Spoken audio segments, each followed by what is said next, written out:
Welcome to Power Podcast with Queen Beauté, where mindset meets transformation. Each episode invites you to awaken your mind, expand your perspective, and rise into your power. Today, we're exploring gratitude. My diet has been lousy the past couple months, and that changed today. Back on track, eating exactly how I should to feel as I should. Anyway, but I started feeling a little bit under the weather, and I was thinking about gratitude, and I thought, you know what? Time to get an episode in. It's time to touch on gratitude. I want to begin with a little story of a time when I expressed a lot of gratitude, and I can actually quantify how much gratitude I gave. 1,000 thanks, 1,000 thank yous in a 3-hour period. That's the story I'm going to recount to you. When I was thinking about gratitude, I was looking at a blog post that I had, no longer have a blog up, but a blog post I had on gratitude games. I just finished an episode when I mentioned mutiny and when I was with Toastmasters. One of the speeches that I had given at that time was about gratitude games. It was a short speech. It might have been 6 to 7 minutes or something like that. But just thinking about gratitude in the midst of starting to feel a little bit under the weather, just I'm going to bring together a couple things. I had also at that time recorded something. This was like my first attempt at podcasting. Is not available, people. Don't look for it. I made an episode on no such thing as too much gratitude. So I went back and re-listened to it, like what are some things that still resonate? Do they also resonate? And what was the story in particular? So it's fresh in my mind right now because I just re-listened to myself tell it. Because I made the recording like a couple of days after this happened. This was in maybe 2021 or 2022. I had never volunteered at a food bank before, but I got the idea. I don't remember how. And I took someone with me. I took a friend with me. We went to volunteer at a food bank. I remember, I don't remember because I just re-listened to this, but there was a person, I think it was maybe the shift leader over the volunteers. His name was Henry. All right. The setup in this food bank was that there was kind of there's a little bit of a conveyor belt. Maybe it's not a conveyor belt, but the kind where when you push something down, it only moves when you push it, the way that the wheels are on there. And there were people on either side. I'll just call it a conveyor belt, assembly line. There were people on either side. Each person had to put only one item inside of a box. They push it down. The next person, they put in their one item, they push it down and all the way. So there were like 10 people here. Let me talk about where me and the friend were. I was at the end and I was tasked with taping the boxes closed, then handing them to my friend. He was a male, or a male. I think he probably, because he was male, and I think everyone else was female. They figured they would give him like the heaviest job. So he had to take the box from me and then put it on a pallet. I taped it shut, handed it to him. He put it on a pallet. So I'm surrounded, like I had two people next to me. I have a person to my right who is putting in the last of the items. And then I have a person on my left, the friend, who is taking the box and putting it on the pallet. So I said thank you to both people. I also said thank you to other people. Now, this was a 3-hour shift. It was from 9 a.m. to noon. It was a 3-hour shift. And we were there for the entire time. I said thank you at least twice for every box. At least twice. I would say for most boxes, and I'll get to how I know how many boxes there were later. I said thank you to the women who pushed the box to me. And then I said thank you to my friend for taking the box from me. I said thank you because I meant it for each box, even though it was expected. You would think, all right, everybody knows you're pushing the boxes down. You're going to have a box pushed to you. You're going to have somebody take the box from you. Why would you say thank you every single time instead of like maybe once in the beginning or like once at the end of the shift? Because I was thankful for each moment. There was a time. So I had experience with taping. When I say experience with taping, I mean when I lived in New York, it was state law that you had to recycle. So I was used to breaking down my own boxes, taping them together into a bundle and putting them out on the curb for the recycling people to collect. So I was pretty good with taping. Like I'm not uncomfortable with taping. I'm pretty good with the little tape gun. So I was grateful that I was put at the point in the assembly line where I actually thought I could do quite well. Taping the boxes shut. I would do a good job. I knew that I could do a good job. So I was grateful to even be in that position. Thank you for putting me here. I mean, maybe I volunteered. I can't remember. Yeah, you know what? I think I volunteered because he was like, "Well, who wants to be the one who does blah blah blah? And who wants to be blah blah blah?"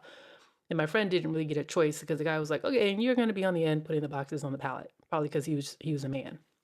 And I was like, "Oh, well, I don't mind doing the taping." So I was grateful that that was even an opportunity. I didn't have to fight and be like, "No, I should do it." Okay, so I was grateful that I was where I was in the assembly line. I was grateful just to the person to the right of me because, I mean, things could have gone wrong at any point or for the entire time. Like she could have been a jerk the way she pushed the box to me. I mean, she could have been careless and maybe forgot to put something in a particular box, and then I be in a panic like, wait, there's something missing. We got to open it. I mean, things could have gone wrong, but they didn't. I was grateful that they didn't. I was just grateful with every success that happened, and it was a success. Each time she handed me a box, and I handed the box to my friend. The woman even noticed that I preferred, well, because I kept doing it, but that I liked to turn the box one particular way to tape it. So what she started to do was turn the box like that before giving it to me, because she would just hand it to me whatever kind of way, and then I would turn the box to the way that I wanted it, then put the tape on, then hand it to my friend. So anyways, this lady noticed. She didn't say anything, but I then noticed that now all the boxes are coming to me the exact way that I want them. Was it because I was saying thank you for every single box? Who knows? Was it just her, an act of kindness or consideration? Who knows? I was grateful either way. So I was grateful before she turned the boxes in the direction that I wanted. And I was even more grateful after that. So I continued with saying my thanks, and I meant it. It was thank you, thank you, thank you. Yes, I kept saying thank you, and I meant it. Even with my friend, he could have been a jerk and like snatched the box from me. He could have, I don't know, maybe had a sour attitude, and I'd be kind of stuck like, ugh, somebody with bad vibes, and I'm stuck next to you for 3 hours because you didn't want to do this part of it. I mean, it could have gone any kind of way, but because it went smoothly with really no mishaps. I mean, I was just grateful. I was grateful for every moment. They told us at the end of the shift that we broke some record for the number of boxes like packed and completed. They said we packed 952 boxes. And I'm thinking that's 952 families that we helped by assembling this care package of food. I was grateful for that. I was like, wow, I hope I'm doing something to help people here. That was why I had even volunteered, is I had hoped to help in some way that would mean something to someone. by doing something that I was okay with doing, helping out a food bank. I'm like, cool. I would even consider doing, what is it, Habitat for Humanity, where people build houses. Like, I would consider doing that. Build a little house, help build a little house. That's kind of been on my checklist. So anyway, we apparently had broken a record, and they told us the number, and that stayed in my mind because I was like, ooh, that's a lot of boxes. I was just in the zone, really. I definitely wasn't counting them. So even if I had only said one thank you for every box, that's still 952 thank yous. I mean, I also had thank yous. I mean, I didn't have endless tape. You know, you got to change the rollout. So Henry, whenever he would change the tape rollout for me, which he did a few times, it was thank you, Henry. Thank you for changing the tape roll for me. Even though it was like really his job, because I didn't know where the tape dispensers were, and I was just doing my one little piece. And could I have gone all around looking for it? I could have, but he stayed on top of how much tape I had left because he would keep checking periodically. And then when he saw I was running low, he would say, hold on, let me go ahead and change this for you. And I was grateful for that. So it was, of course, you get a thank you. I'm pretty sure that many people would agree that there is a such thing as not enough gratitude, feeling underappreciated, feeling like somebody's ungrateful for something. I'm sure that we could be like, "Yep, there's not enough. I don't feel thanked enough. I don't feel appreciated enough." Is there a such thing as too much gratitude though? I don't think so. I don't think there's a such thing as too much. Also keep in mind that being grateful is not people pleasing. I don't view it as people pleasing because you're being grateful for something that's already happened. You're not volunteering to do things. That's not the same thing as you volunteering to do things or you going out of your way or you're doing whatever it is to appease someone. That's not the same thing as gratitude. People pleasing, I think, can be a struggle, not the topic of today's episode. But is there too much gratitude? Can you say thank you too much? Was I doing too much? I don't think I was doing too much. Was it unusual? Probably, because who else was saying thank you for every single box that they touched? Nobody. It was just me. I didn't care though. Just because there was less gratitude around me, that didn't affect how much gratitude I was going to express. Just because they didn't thank me back doesn't mean that I wasn't going to thank them or to continue thanking them regardless, because that was my perspective. That was my mindset, was I'm grateful. Even if you don't think you were deserving of a thank you, or you don't think that a thank you was warranted, I did. What's wrong with showing appreciation? Maybe you think that it's like too small of a thing and a given and they shouldn't be thanked. But again, that was not my mindset. That's not my mindset now. Is I'm going to say thank you because I mean it. Was that a lot of thanks? Yes. I just didn't find it strange because I knew why I said thank you so many times in that period of time. How many times have you said thank you today? How many times have you said thank you this week, this month, this year? Do you think that you missed any opportunities to be thankful, to show gratitude? Maybe you're not sure how to show gratitude. Maybe other than saying a thank you, or you feel like you don't have anything to be grateful for. I got you. Gratitude games. I have 3 games for you to help you increase the amount of gratitude you express. All right, I started off saying that I was feeling just a little bit under the weather. And that reminds me, I think the last time that I was sick, it is currently November 2025. Last time I was sick was I think it was June 2024 because that's when I caught COVID. For the first time that I'm aware of, I caught COVID. And at that time, I found myself thinking through some gratitude games. I had a pretty mild case, and it might have been because I had been boosted within like the past year before that. I was also pretty healthy and in pretty good shape. I did lose my sense of smell, and that was how I self-diagnosed.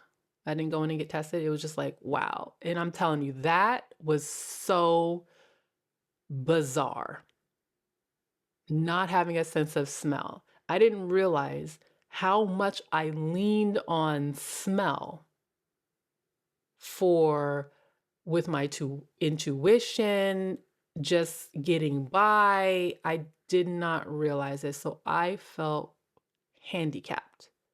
I felt handicapped. I also, instead of remaining in the, oh, I feel handicapped, is I thought of ways I could still maintain gratitude, what I could still be grateful for. Gratitude games are just a way to gamify finding gratitude amid life's various events. So, games that you can play all by yourself, or you can pull in others, which is what I did when I gave my speech. I'll give the example that I gave when I gave this little speech in a Toastmasters meeting in a little bit. The three gratitude games, I got three names for them.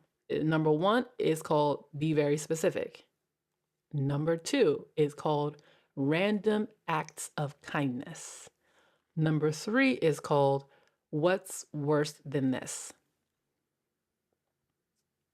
Gratitude game number one, be very specific. If you find yourself struggling to find something, to discover something for which to be grateful, this is the game for you. So you start as vaguely as possible by stating something for which you are not entirely grateful, just to get the ball rolling. But then you get increasingly more specific about what you may be grateful for until you finally land on something which you are completely grateful for. As far as COVID, it was like this. It's like, I have COVID. I'm not grateful for that. I was not grateful for having COVID. COVID made me lose my sense of smell. I'm not grateful for losing my sense of smell. However, I could still use my other senses, which I was grateful for. I can still see, touch, hear my pets. So I started with something in general. It was like, I have COVID. I'm not grateful for this. I kept digging in and getting more specific until I landed on something that I was grateful for. I'm grateful for having my other senses. COVID took this away from me. I'm not grateful for this part, but I am grateful for this part. In the Toastmasters meeting, when I was giving this speech, the example that I used about being very specific was something that started with commuting. I had a long commute at that time. I talked about not being grateful for that commute, that I wasn't grateful for like the people I work with. I wasn't grateful for the traffic. I wasn't grateful for how long it took, and blah, blah, blah. But then I said, along the way, during the commute, there was a pond that I'd pass, and I enjoyed seeing the wildlife in the pond. Even though I wasn't grateful for the commute or the employees, I did find something kind of related to it. And I got really specific. Oh, I love seeing the ducks in this pond. That I was grateful for. I'm grateful that I get to see these ducks in the pond. That's gratitude game number one. Be very specific. Gratitude game number two, random acts of kindness. So this is very straightforward, but you might not understand how that's supposed to lead you to finding gratitude. But stick with me. If you do as many random acts of kindness as you possibly can, you can find something to be grateful for. You might be wondering, Queen, how does being kind to others help me be grateful? Well, it's in what we help others with. If you help someone, that means that you had something they didn't. It could be money, it could be time, it could be patience, it could be solutions, relationships. Helping others with your abilities or resources can help you recognize things that you can be grateful for, which are those very abilities and resources, those very things that you used to help someone else. You can be grateful for that. They can be grateful for the help, and you can be grateful that you even had it. As far as being sick at that time, I and I had a roommate at that time too. So I washed a sink full of dishes. Some of them were mine, some of them were not mine, but I did all of them. My roommate thanked me. Now, I didn't have to do all of them because my roommate and I had an agreement that we would take care of our own business. We would wash our own dishes, we cook our own food, we do our own grocery shopping. We're working independently. Would it have been nice for someone to maybe help you out? Sure. And even though I was sick with COVID, I was like, let me just do them. And then my roommate thanked me. I could have just washed my own and been done with it. I decided to wash their dishes too because I figured they could use the help. I found myself grateful actually that even though I was sick and not feeling well, that I still had the time, energy, and drive to do something that benefited us both. So I was grateful to be that kind of person and also receive appreciation for my efforts. So I had something that they didn't at the time. I had the time, I had the energy, I had the drive to do the dishes. And so I was grateful that I had those things. The example that I gave, I remember in my speech, was about being in a grocery store. I was in a grocery store once, just going down an aisle, and I see this little older woman standing on the shelf. She was standing on the bottom shelf to try to reach something on the top shelf. She was like, those things aren't that strong. Like, I was nervous. Like, whoa, hold up. She was almost climbing the shelves to try to get something to the top shelf. I walked over and asked her if she could use some help. And she said, yes, could you please give me that bottle of blah, blah, blah. I'm tall, so I easily reached up and got it, handed it to her. And she was so grateful. Thank you so much. Oh, you're so lucky to be tall. And I said something like, we all have things that we can be grateful for, and I'm glad I helped. And then I just kept it moving. That was just a random act of kindness. I didn't have to help her. I could have been like, oh, well, or I could have gotten somebody else. I mean, I guess that's like an indirect way of helping someone is let me find someone else to help you. I don't want to help you, but let me find someone else. No, I had something that she didn't. I had a steady foundation. I didn't have to climb anything, and I had the height. I had the limbs. I can reach up and grab something so that she didn't have to put herself in this dangerous position now, climbing shelves. Come on, we talking an adult now. This isn't some small child that weighs 10 pounds trying to crawl something. An adult climbing shelves to reach something on the top shelf. Gratitude game number 2, random acts of kindness. Gratitude game number 3 is what's worse than this. So this one might seem the most bizarre of the bunch, but it can actually be fun because it can get super ridiculous, super ridiculous. So stick with me. This game is useful for helping us reframe unpleasant things that have happened to us. And that's a big one. This game is useful for helping us to reframe unpleasant things that have happened to us.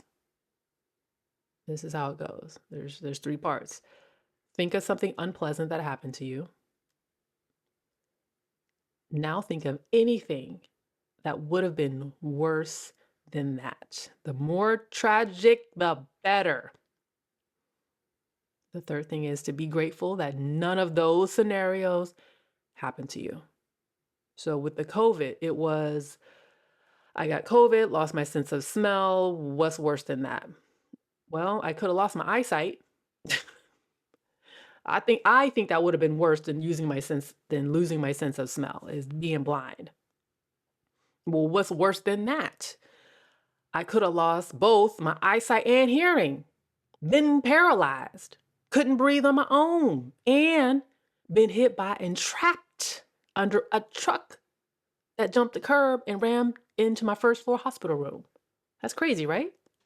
Yeah, that's way worse. And I'm grateful those things didn't happen. I'm relieved those things didn't happen. I think I came out on top with only losing my sense of smell. So was I grateful for having COVID? Definitely no. But I was happy to keep in mind that it could have been so much more worse. The example that I gave in my speech was, let's say you step in some dog poop outside. What's worse than that? And I asked for audience participation. So I had people volunteering, like, I think somebody said, yeah, what if you were barefoot though? It wasn't even a shoe, so it was your bare foot in the dookie.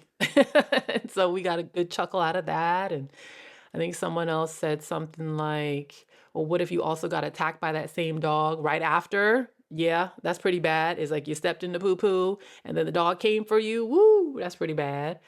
Somebody else, I think, said you track it around your house and you didn't realize. Maybe you lost your sense of smell from COVID or something. Yeah, that's really terrible if any of those things had happened. However, the only thing that did happen was just stepping in the poop. Those other things didn't happen. They could have, and it would have been way worse. We're grateful that they didn't. So that's how gratitude game number 3, what's worse than this, works. And I'm telling you, it can get really ridiculous because you can just add on things, right? It's realizing those things didn't happen, and we're grateful that they didn't happen. I have another story applying the gratitude games. So it's November, it's that time of year, holiday season, Thanksgiving and Christmas. And there was something that happened last year on Christmas Day. And I want to talk about how to apply gratitude games to that particular incident. Christmas Day, I planned to run, not because it was on Christmas Day, but just because I was running every other day and that was going to be a run day. I didn't have a set goal for how far I was going to run on that particular day, but I kept my mind open. Like, I'm open to running a little bit further today. We'll see how I feel during the run. This was also a time when I was running in my bare feet. If this is the first time you're hearing this, I understand you're probably like, what? Huh? What did she say? Yes, I said ran in my bare feet, as in no socks, no shoes, no nothing between my foot and the ground. Why? We can get into that in another episode. But I ran in my bare feet and I had been running exclusively barefoot for a few months at that time. So I was grateful to have even done that.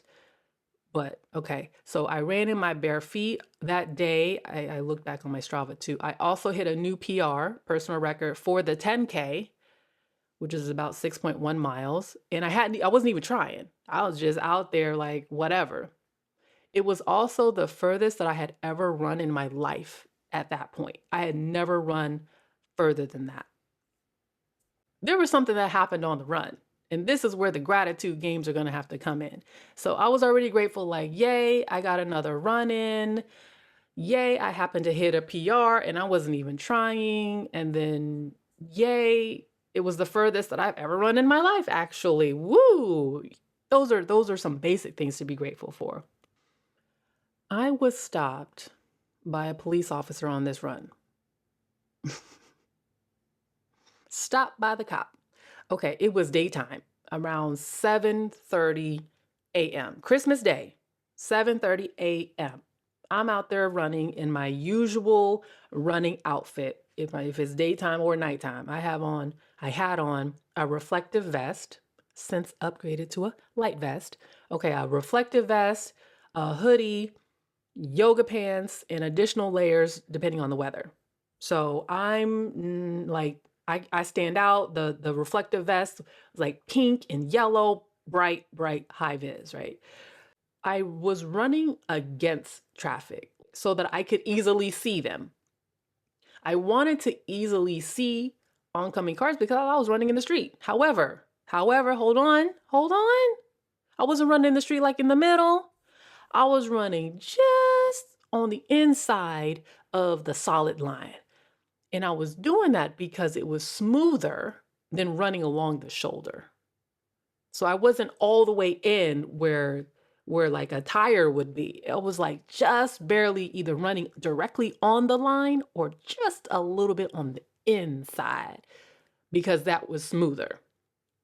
Again, I'm running in my bare feet. I can feel these things. It's not pleasant, no matter how long you've been doing it, from what I hear from veteran barefoot runners, but it's not pleasant running on gravel or on them little rocks. Okay. So that's why I wanted to run against traffic, because I wanted to run where it was smoother. If I had done that with traffic, then I wouldn't see. I'd have to keep turning around and move over. Well, anyway, so there were barely any cars at that point. And when I did see one, I can clearly see them from far ahead. It was daytime. I would move over to the shoulder. I hadn't even been running. Listen, I hadn't even been running for 10 minutes when I saw a police car coming towards me. He slowed down, and I thought he was probably going to stop to talk to me. I waved as he approached. I was jogging in place by the time I got to his passenger window, and the conversation was something like this. I was like, "Good morning." He said, "Good morning. Are you okay?" And I smiled. I said, "Yes, I'm running barefoot on purpose." He said, "Really?" I said, "Yeah, I always do." And he said, "Why?" I replied, "To strengthen my feet." And he said, "Okay, I'm just making sure you're okay." And I smiled. I said, "Yes, I'm okay." And then he said, "Because someone called it in." I said, "Someone called me in?" Okay, well, I usually prefer to run at night. And then he said, "Yeah, so I'm just checking. You're sure you're okay?" And I smiled again because genuinely, I was like, "Yeah, I am. But thank you for checking on me. Merry Christmas." And then he drove off. I continued on my run, set my little PR.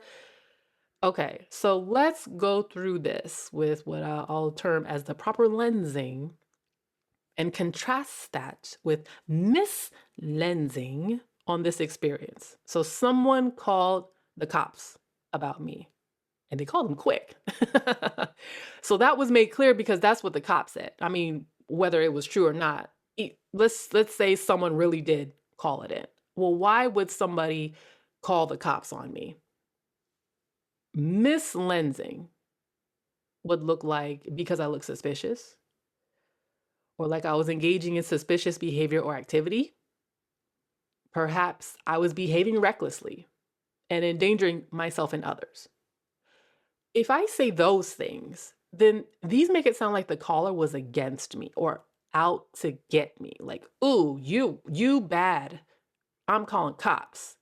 This this thinking puts you in an anti mindset, which traps you into limiting beliefs. Proper lensing, what I'm going to call proper lensing, would be, well, they called the cops because someone wanted to make sure I was okay. When I say it like that, then this sounds like someone cared about me. They were for me, they were on my side. So this puts you in a pro mindset, which is empowering. We want to be in a pro mindset. I clearly had a pro mindset because I took the whole conversation in stride. I mean, I was genuinely smiling. I was genuinely thankful for someone checking on me. I was even thankful that the officer responded so quickly. Like, I had been running less than 10 minutes. That's a quick response time. Like, when did they call? Was it a neighbor in the apartment complex? And the guy was just around the corner? Because that's quick. The thing is, I will never know the motives or the intentions of the caller. I'll never know. Why not choose to believe the optimistic scenario? If I'm not going to know either way, why not choose to think, hey, someone's just looking out for me because they care about me? Let's go through some of the gratitude games. I could have said, well, I'm not grateful that I got stopped by the cops. I don't like that. I don't like being stopped by the cops.